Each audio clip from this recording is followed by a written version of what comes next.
Hello, I'm J.R. Richardson. I am with the Nebraska Vietnam Veterans Memorial Foundation.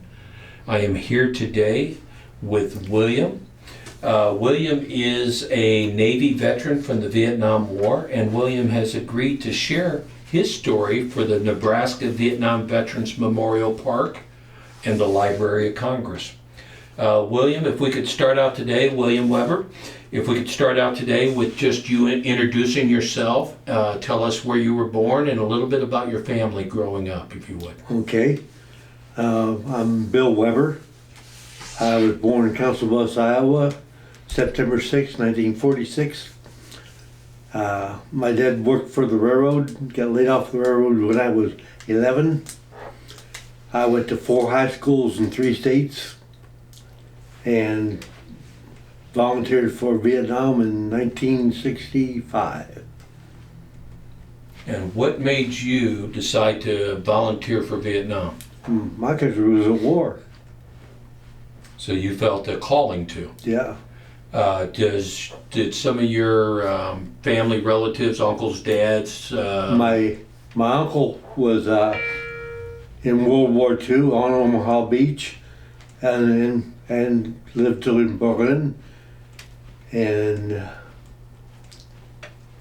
the families are still fast friends, and that's just something you did when I grew up. So it was kind of more expected from yourself and family. Yeah. What did mom and dad think when you told them you had volunteered to go to Vietnam? I had to tell you the truth, they didn't like it because I was in college at the time. What were you studying in college? Liberal arts. And off to what branch of service? Navy. United States Navy. And why did you choose the Navy, Bill? Because they had a better program for schooling. For schooling? Yeah, as a military recruiter, you and I were talking, the Navy was a big competitor of ours, especially with their high-tech programs, nuclear and electronics and that, so very cool. So then you started off heading off to where for basic training? Went to San Diego, California. My 18th birthday was my 3rd day in boot camp. And the drill sergeants... 19th birthday, I'm sorry. 19th birthday, and so the drill sergeants probably sang you happy birthday? How did that... Oh yeah, sure.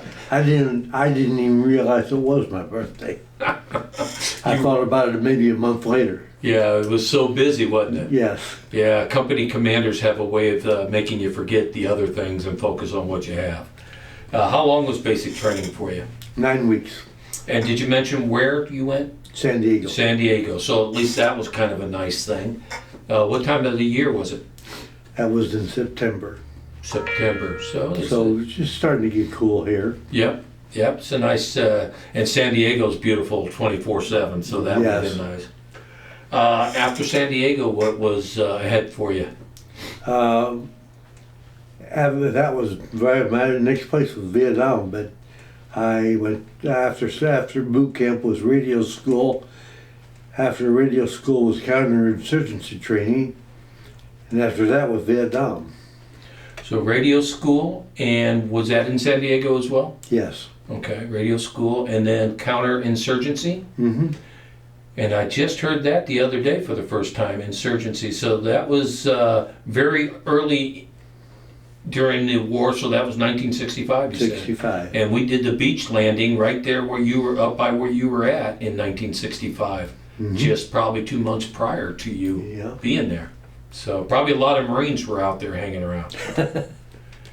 All right, so, and it was a Marine that we just interviewed, so you guys were up there all at the same time. What was Vietnam like? I mean, here you're a young sailor, just left Iowa, you're still new to the military environment, and now you're stepping off a plane? Well, I'll be first to admit it was hot, 108 degrees the day I got there. Okay. But as far as problems in Vietnam, I was not on the front lines or anything. I worked out of a white elephant and thing, mostly ordering supplies. Right. And that was in Da Nang? As a radioman in Da Nang, yes. And Da Nang's pretty close to Saigon there, right? Not very. Saigon's south and Da Nang's more towards the middle part of the country. Okay.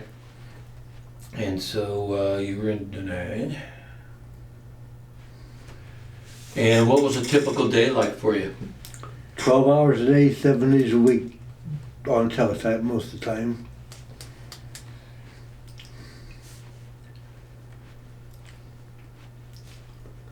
Almost all my 4 years in the service was 12 hours a day, 7 days a week.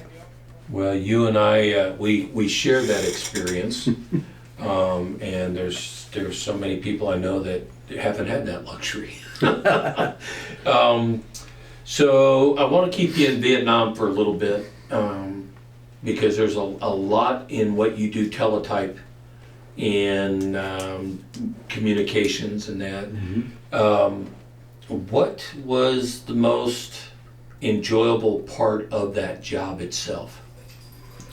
I can't say it was enjoyable. Okay. I sat at a teletype. I had a backlog of 30 or 40 messages and sat there, and that's exactly what I did for 12 hours. So basically, teletype for our listeners, you basically were the internet. They came to you, they gave you messages. Yes.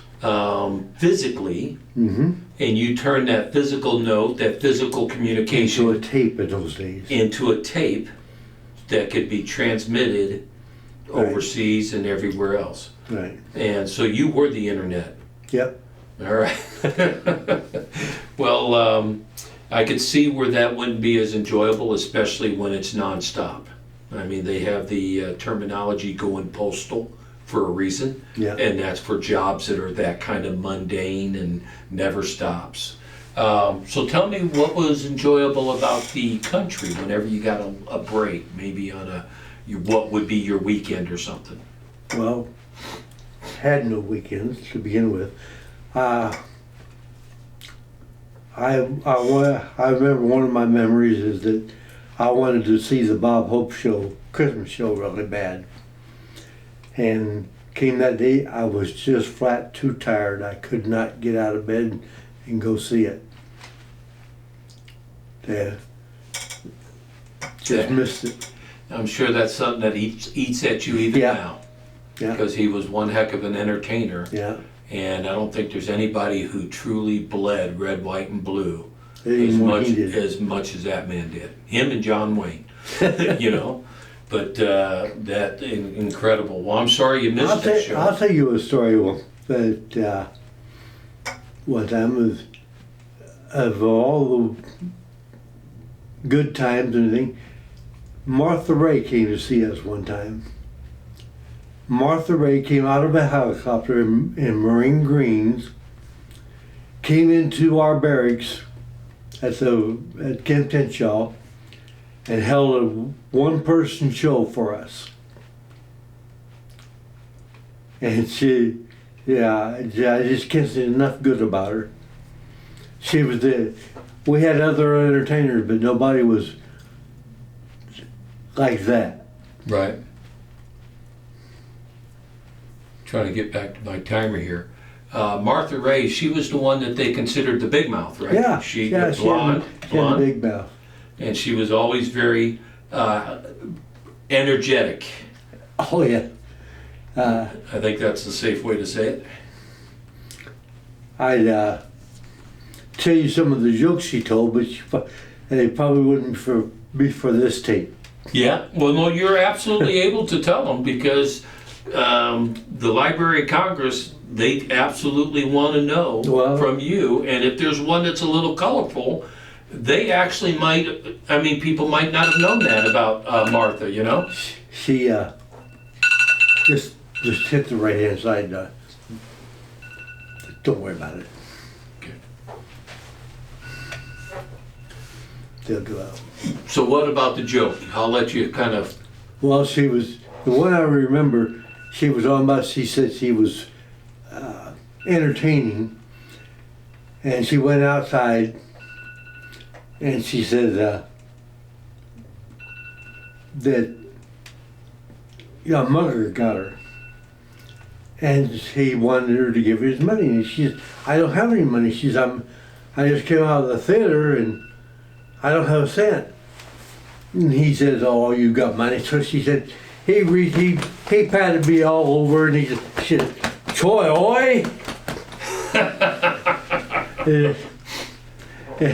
Looking for the. Looking for cash. Yeah. And he says to her, I guess you don't have any money. She says, do that again, I'll write you a check.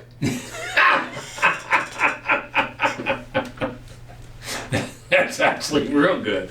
All right. So did the guy get the check? No, just kidding. What else do you remember? That's a very neat story, and thank you very much for sharing that.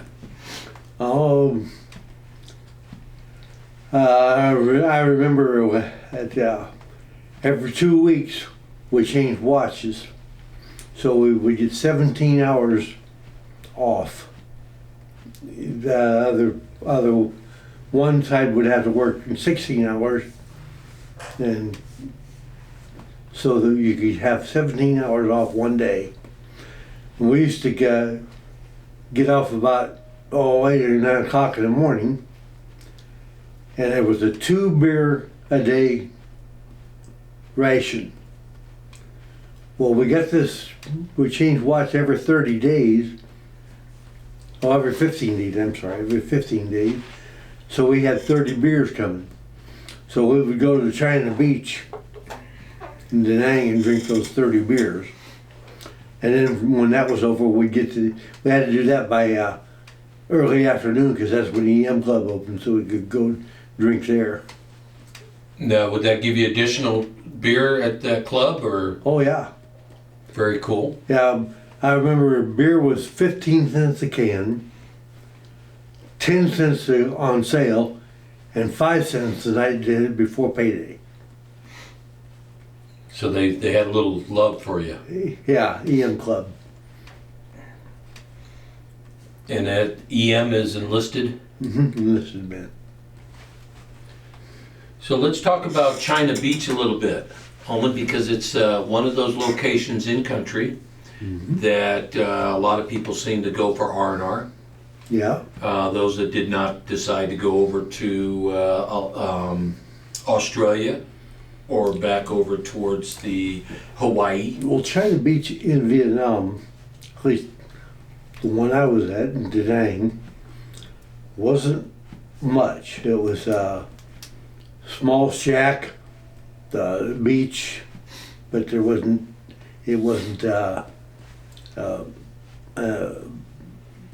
place for people to go to.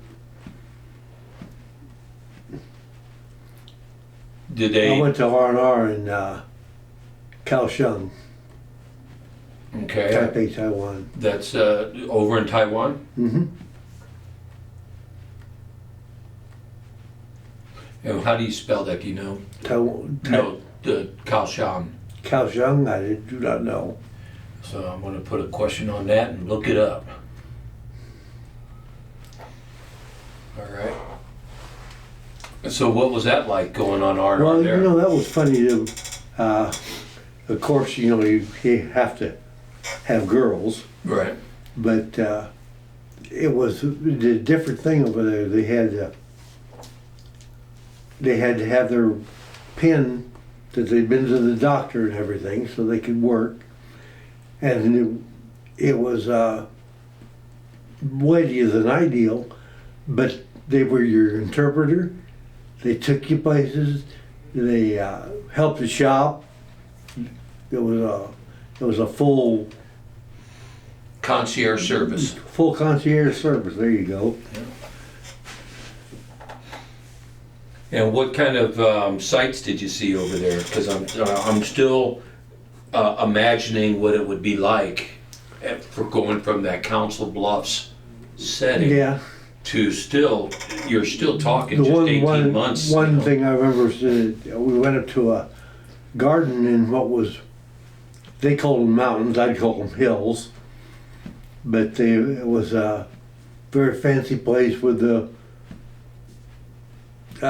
koi fish and stuff, and tea outside on the veranda, and beautiful place. Was it more of like a Japanese style then? Yeah, or- Far Eastern, Yeah. Japanese, Chinese style. Did you, as a young guy, did you get into any of the martial arts training or anything that they had? Because I know I did not. a lot of the folks did so. What about there in Da Nang? Were there any hot spots there that you kind of liked going into? We weren't allowed to. If we got caught in the bar, it was a breach of command. So you weren't allowed to go out anywhere? No, you weren't allowed to go out anywhere. Well, and it was still early in the war too. But one thing that I remember is when that was back in the days people we don't even talk about it anymore, but the Buddhist monks poured gasoline on themselves and lit it in Da Nang in those days as a protest. And I remember seeing that, and they had the pictures that are depicted in the streets, Life magazine and things of that nature.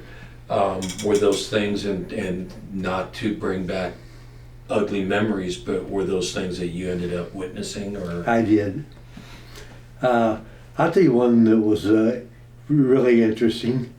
I think it was either Look or Life magazine, but they had a guy come in, and he had a 60 millimeter mortar, hit him right about there on the chest, and came down and laid just like a sack, like it dropped into a sack, live round. The doctor who operated on him got a Medal of Honor over it because for taking the chance of saving that guy's life. no kidding. Yeah, it was either Look or Life or something like that, and it would have been in '66 or '7. Wow. They had I saw some of the original pictures. After our interview, I'll share. I'm familiar with something very similar from Grenada. Yeah. Very similar. Very interesting. With the turmoil over there, when you mentioned the protest, were there a lot of just regular civilian protest over there with No, the I never US? saw anything like that. So most of them, from what I understand from the people that went into the beaches up there in Saigon, outside of Saigon, they were happy to see us. Yeah. Oh, we had Mom's son come in every day and bring us fried rice and stuff for our lunch. We would purchase our lunch rather than in some of the best fried rice I ever ate, by the way. Yeah. What was different about it? Well, I found out, I was talking to a guy in a nail shop later on. It seems that during the war, they didn't have as much food for the hogs, Right. so the hogs were lean. And the fat off of that made the rice taste different. It made the dish taste different. I met a guy in Omaha at a nail salon. Him and I talked about that. And you figured that's probably the reason? They figured that was the reason. It probably was, because it would give it a stronger taste, that's for sure. But that was by far the best fried rice I ever had. Very neat. So now that you got my taste buds going, what other dishes did you learn to enjoy over there outside of your MREs? I never liked Nookman. You probably don't know about Nookman. Uh-uh. Nookman is a oil that they made from fish, been out in the sun, and you could stand from me to you, from some of those people that had Nookman, and smell it on their breath. Yeah. So that's not very pleasing. No. Maybe it is to them, I don't know, but it doesn't sound very pleasing. Yeah, How do you spell that Nookmohn? If you just took a guess. Nokmohn, something like that. Okay. But they liked it over there. Oh yeah, that was one of their staples. What about kimchi? Were they big in No, the kimchi? no kimchi. No, that's a Korean dish. More Korean, yeah. We have a lot of Koreans over there, by the way. Yeah, yeah. A lot of people don't know that, but They actually help support our troop efforts over there. yeah, had a lot of civilian Koreans over there too. Yeah, that's what I say. The government Yeah. themselves help support it, and I just learned that recently too. So, from doing interviews, what about your American rations? What did you have in? Sea rations. So you did still ate out of sea rations. Still had sea rations. Best sea rations were hot dogs and beans, and you never had one of the lima beans and ham. You couldn't trade that for anything. So the lima beans and ham was not good. Terrible. So okay. And so when you were over there, did you lose weight or gain weight? Gained a little weight, not much. So When I come back from Vietnam, I stood 6'2" on my stocking feet. I weighed 212 pounds, and I had a 33-inch waist. So you were what they would call a lean, mean fighting machine. Yeah. There was an area that, as you and I visited, I wanted to ask if you would share with your listeners. And a lot of people know about the Tet Offensive of 1968, but some people don't know there was more than one Tet Offensive. One every year. 67 was the worst. Was 66 or 7, I forget which. So I know the Tet was the celebration of the new year. Yeah. And so they had an offensive every year? Yep. Wow, I wasn't familiar with. 10 offensive every year. And 66, I think you mentioned there was quite a few casualties. That was the worst one of the whole war, whole Vietnam era. And did they attack your area as well? Well, we saw a lot of lights in the sky and bombs and stuff, and you heard a lot of stuff. But I think what you're talking about was the teletype machine incident and from the White Elephant. I was in Camp Tinshaw. It's about 3 miles, I suppose, from there to Da Nang.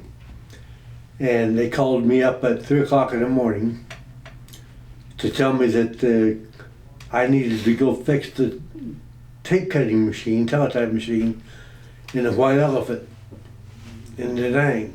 And what was going on during that time? That was the Tet Offensive. So there was fighting going on Oh, yeah. when they called you up Yeah. to go fix a teletype machine Yes. in an area being attacked. Well, the White Elephant wasn't being attacked. It was everything between you and the White Elephant. Yeah.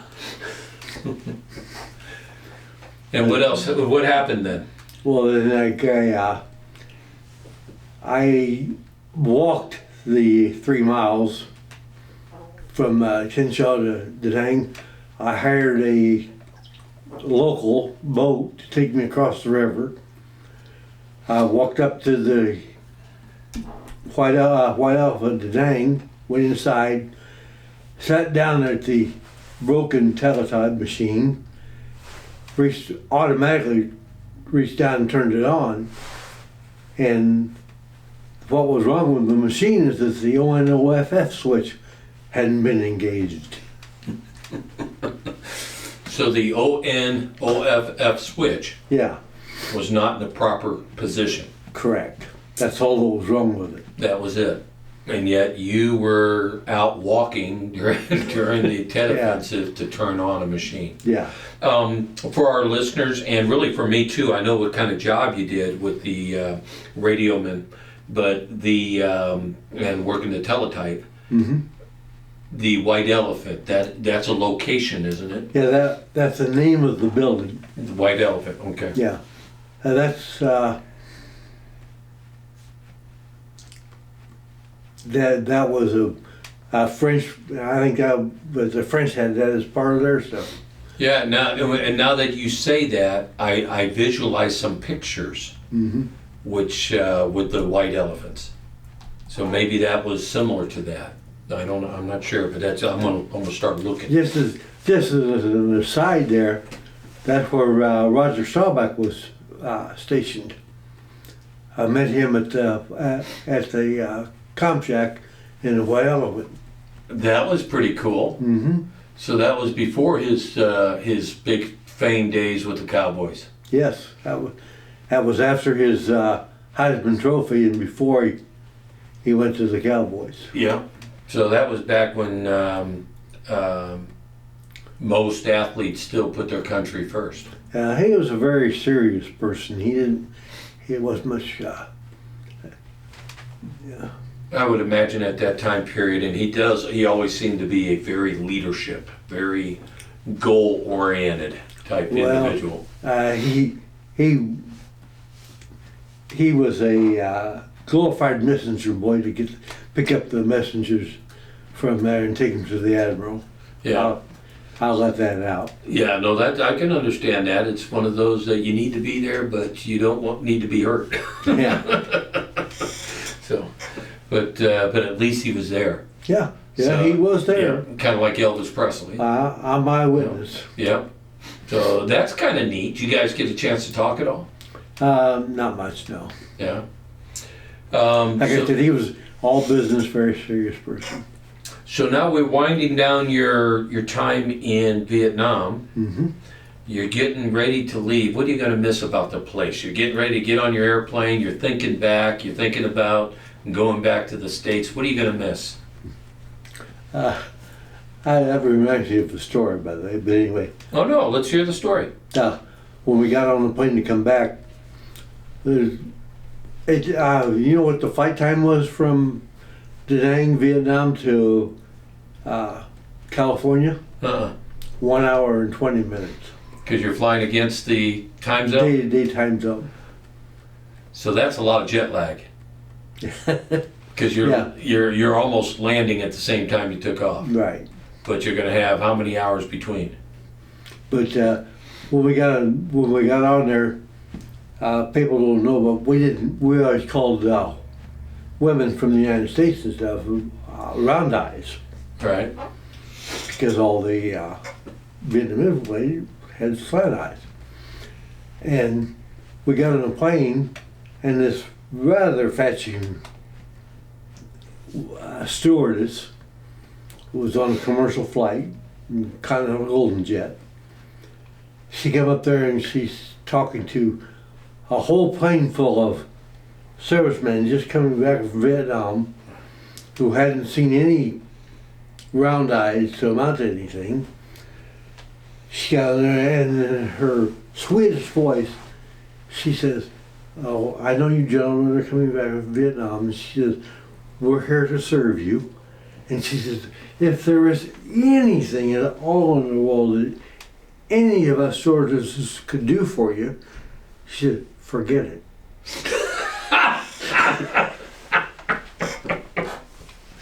I would like to meet her today. Thank you for sharing that. So now you got home. Earlier you said you really didn't run into a lot of protesters then. I did not. But what was it like coming home? Because you were 19 when you left. You probably were about 45 years old coming home. No, I only spent 4 years in service. Yeah, no, I know. I was 50. Yeah, I see what you mean. Yeah, you've seen a lot more than most people. I'll give you the elevator speech. I went to 4 high schools in 3 states. I spent a year in college. The high schools were 1,000 miles apart. I spent a year in college. I volunteered for the Navy, volunteered for Vietnam. I went to boot camp, radio school, counterinsurgency training, and in Vietnam. Come out of Vietnam, caught the USS McDonough out of in Palma de Mallorca, Spain. And about a week after that, they sunk the Liberty in the '67 war. And I was in my second war, and we were at general quarters for better part 2 or 3 days. About 2 weeks after that, I was in Athens, Greece, and I had turned 21. That's a lot for a person to take in. That's a lot to get done in 2 or 4 or 5 years. Yeah. Now, in '67, you were outside of the coast of Israel then, or? Yeah.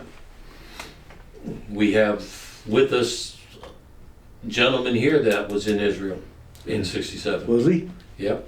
He's a very fine man, one I'll hopefully introduce you to before, if you're still here when he's done. But yeah, so you did all that travel, then you came home and you had this training behind you in teletype, which is still all the very latest in technology. Yeah. Oh yeah. Talk about latest in technology. I had someone not too long ago talked about mux frequencies, how they break frequencies down with time and inside of a carrier wave, and was telling me about it and how new it was and how wonderful. We had mux frequency in 1967 on the ship. 50 years ago. Wow. That's very similar to when I was working with aircraft too. Even though the airframes are older, the technologies on the aircraft are always upgraded to the very latest. And so what did you do with that technology? What did you do as far as occupation coming back? I came back from, I got an early out to go to college. I came back here and the draft dodgers were filling all the billets in college with my last name of Weber, and being still a freshman status, I had the choice of 2 different college courses that I could take. I could take ancient Greek history at 7:30 in the morning, or I could take intermediate Spanish at 7:30 at night. That was the only 2 courses available. So I went job hunting. And I went to work for Northwestern Bell. But they did give me a 1.5 year progression on my pay for my Navy services, my expertise. And I was the youngest person ever to make PBX inside of Northwestern Bell in less than 2 years. Wow. What is the TBX? Private branch exchange. That's the upper echelon of a company? No, that's the upper echelon of guys who work on phones and work on business systems and stuff. Now, did you stay with Bell all the way to retirement? No. I got laid off at 21 years and laid off, it was September 27th, 1991, I believe. So I started Omaha Business Telephone, and I ran that for 27 years before I fell off a ladder and broke 3 ribs in a leg, and I said, at 71 and with 3 broken ribs and a broken leg, I'm retired. So you started your own business then? I did. Well, fantastic. And that was called Omaha Business Telephone. Ran it for 27 years. And that wasn't very long ago that you sold it then? No, I didn't sell it. I just let it go. You just let it go. How many years ago was that? That was about 6 years ago. About 6 years ago. Yeah, that falling part, that's no fun. So what do you do now as a hobby? We started talking a little bit before we started recording. What I've done since I retired is pretty much been sick and in the hospital. I've had a brainstem stroke. I broke my left hip. I fell off a ladder, broke my leg and 3 ribs, and I spent most of that time recuperating. That's lessons learned there for me not being far behind you. Because I get up on those ladders and I hate being on them. I spent half my life on a ladder from the time I was 22 or 23 till 71.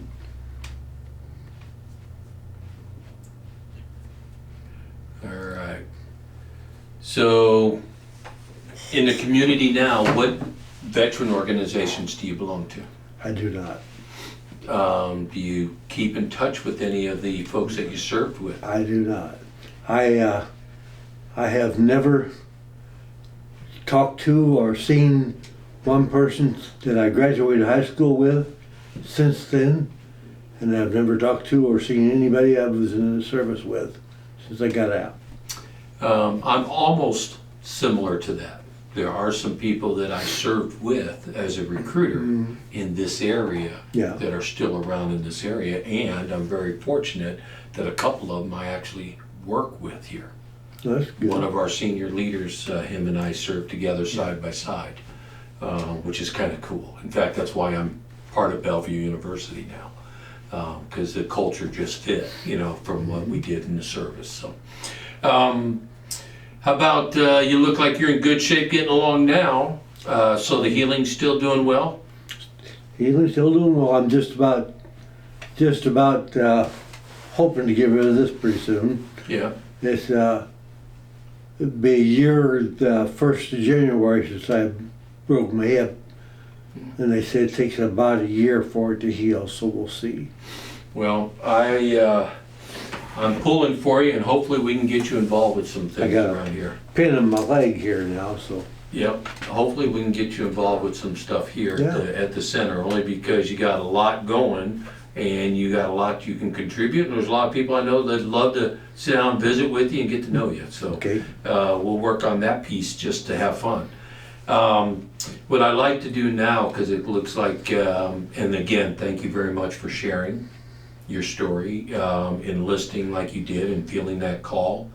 2 things I want to do. The first one, I'd like you to take just a moment and kind of think about what we visited with, and if there's anything you would like to share, somebody who's thinking about joining today.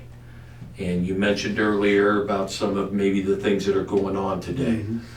But from that thing that called you to service, what would you tell that young person today? As my idea is that we all owe a certain amount of service to our country.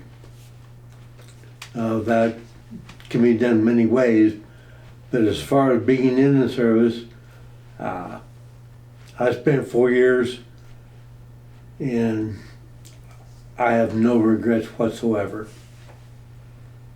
And I would highly recommend it for anybody.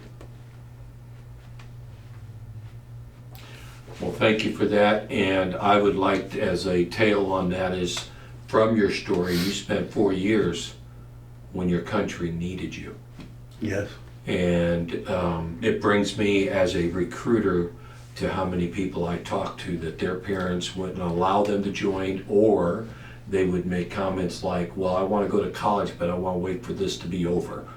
Yeah. And it's never been a JOB for people that see the calling. So to great benefits, there's certainly that. Well, but I'm not a rich man, but if I want anything, I buy it. I'm not hurting at all. I was not hurt because I got left college. you know, I've never felt bad about it. Well, you look like you've done very well, and you've been able to manage yourself, your business, and very successful there. We thank you very much. And the very second thing I wanted to do is welcome you home. Because one of our goals as a board, and as the Vietnam Veterans Memorial Park and the foundation, is we know our service members that served during that time did exactly what they were asked, and they weren't welcomed home. Well, you Not know, in the sense that they welcome our soldiers in World War II, and certainly not in the sense that they welcomed them home now. I know from coming into California, coming back from Vietnam, I know how people felt, and I know how some people were treated, but the Midwest is not California. No, and we've heard that from so many of our veterans here. Absolutely, and that's neat to know that. And I think that many of our service members that were close to bases, they had those pockets of, let's say, a little bit more protection, if you will, from some of that. You can cut this off if you want to. I got one more Let's hear it. story when we come back. Got off the plane in California. Talking about how you were treated when you come back. There was this guy. They had action cam videos, and it was person happened to be black. Had nothing to do with the story, but he was looking for someone to interview. Right straight back from Vietnam, and of course, all of us were in just regular clothes and didn't look like the person he wanted. And there was a guy come over there. He was a chief warrant officer. Spit shine shoes. Cut yourself on his cuffs. And the guy's eyes lit up. Boy, this is the guy you want to talk to. He said, "What'd you do in Vietnam?" Said with the microphone in his face. He said, "I ran a gunship, sir." He said, "A gunship?" He said, "What do you think about the indiscriminate killing of women and children?" He said, "Well, women and children." He said, "You have to lead them just a little bit." Yeah. So I think he got the toughest guy on the plane. Yeah, he did his job, I guess. I know that sometimes they would even give them what they wanted to hear, just because. Well, that's yeah. He meant it to As a joke. as a joke. No, I understand. To And there's other people that wouldn't understand, and that's okay. But I'm glad we have the support now, and I know that the welcome home is years and years and years late. And I had no problem with that.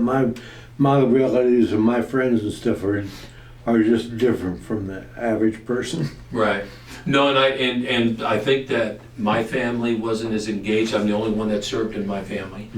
But my mom and dad couldn't have been more proud. Yeah. And my dad was near Lucin Islands in the Second World War, so. yeah, so he knew about service. Yeah. Very good. And that's where the Russians were too. All right, sir. Well, we're going to cut it off here. Yeah. And I think that was very enjoyable. Thank you.